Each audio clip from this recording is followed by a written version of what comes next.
आज रोजी भुसावळ बाजारपेठ पोलीस स्टेशनच्या हद्दीमध्ये पोलीस स्टेशनचे प्रभारी अधिकारी व कर्मचारी यांना गोपनीय बातमी मिळाली होती आणि आपल्या जिल्ह्याचे पोलीस अधीक्षक सर, अप्पर पोलीस अधीक्षक सर यांच्या सूचनांप्रमाणे भुसावळ शहरामध्ये अवैध हत्यारे, अवैध शस्त्रे बाळगणाऱ्या इसमांची चेकिंग सुरू होती आणि त्या दरम्यान गोपनीय बातमी मिळाल्यामुळे भुसावळ बाजारपेठ पोलीस स्टेशनचे प्रभारी अधिकारी यांनी त्यांची टीम पाठवली होती.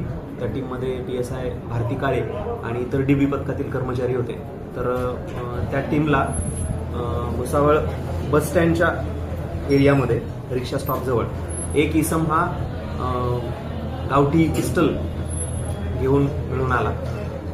तर त्याच्याकडून ते पिस्टल जमा करण्यात आलेलं आहे, जप्त करण्यात आलेलं आहे आणि त्याचं नाव शादाब रईस कुरेश, वय 35 वर्ष आणि तो राहणारा सिकंदरी मध्य प्रदेश येथील आहे.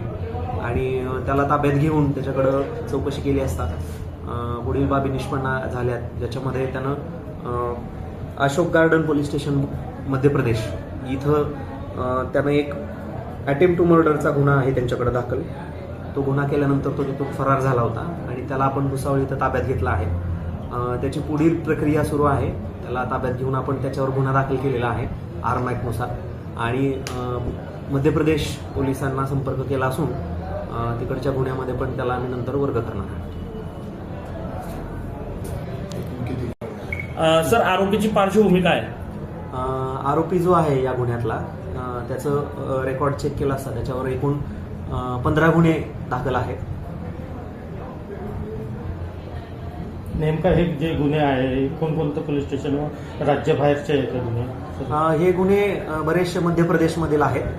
त्या गुन्ह्यासंदर्भातली माहिती आम्ही अजून गोळा करतोय आणि ते कोणकोणत्या हेडखाली आहे किंवा कोणत्या प्रकारचे वगैरे गुन्हे ती माहिती आम्ही घेत आहोत. पण सध्यापुरतं त्याच्यावर एकूण 15 गुन्हे माहीत आहेत. ही माहिती आम्हाला मध्य प्रदेश पोलिसांकडून मिळालेली आहे.